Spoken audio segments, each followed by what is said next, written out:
Change Report 2010, Scientific Times. We're looking here at September 2010 in a local newspaper. Headline, World Not Coping with Climate. The recent catastrophes in the northern hemisphere, that's the heat waves in Russia, the floods in Pakistan, were manifestations of global climate change which was out of the experience of everyone. That means nobody was prepared for it because they've never experienced it before. And they showed the vulnerability of people and how the old patterns of coping with floods and droughts were not effective for disasters on this scale. So this is the current assessment of the South African Department of Water and Environmental Affairs. And was part of a report given in the South African Parliament. And this is in preparation of a briefing in preparation for the Mexico summit that's coming up. And they're busy assessing the UN climate change negotiations that take place in Mexico in November. It shows, the feedback shows that the northern hemisphere had experienced the hottest summer on record. In Pakistan, they've recorded a temperature of 57 degrees Celsius, the hottest land surface temperature yet recorded in that country. The National Oceanic and Atmospheric Administration in the US found that the average global land temperature for July was the hottest recorded, and the combined land and sea surface temperatures for January to July worldwide were the hottest on record. The problem with global climate change is that you get to a point where a whole lot of things don't work anymore when you have large-scale disasters.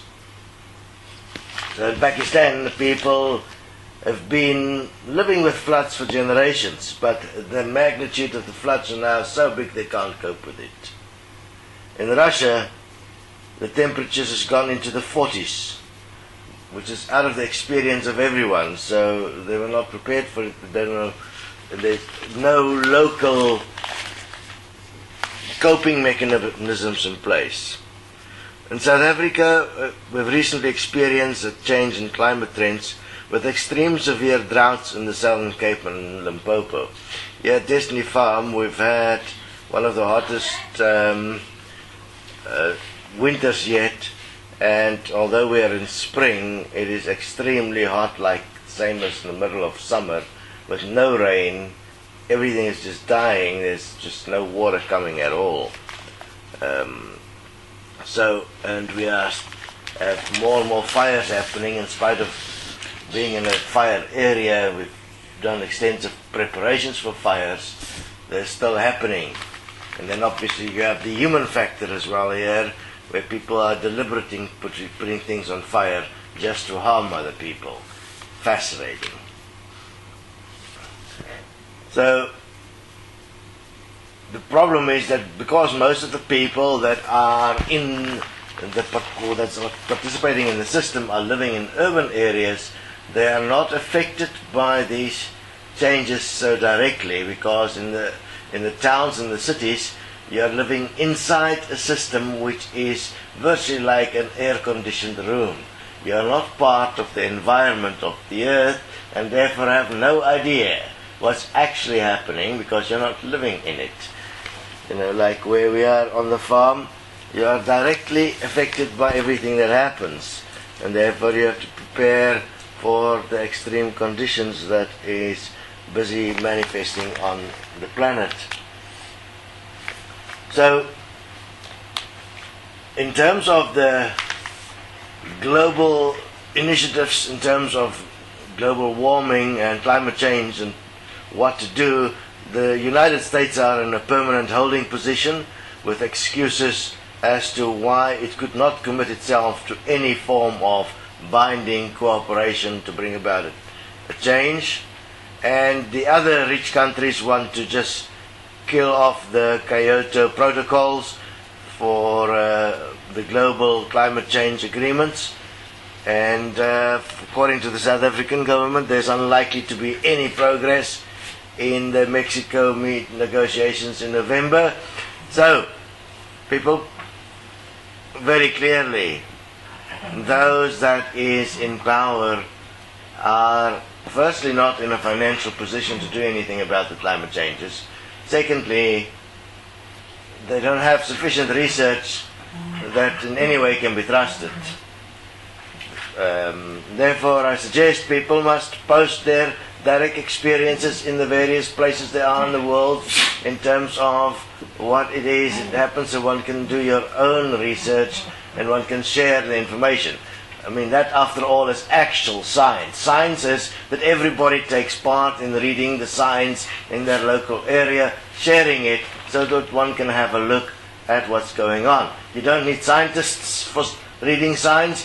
Everybody can read and record it.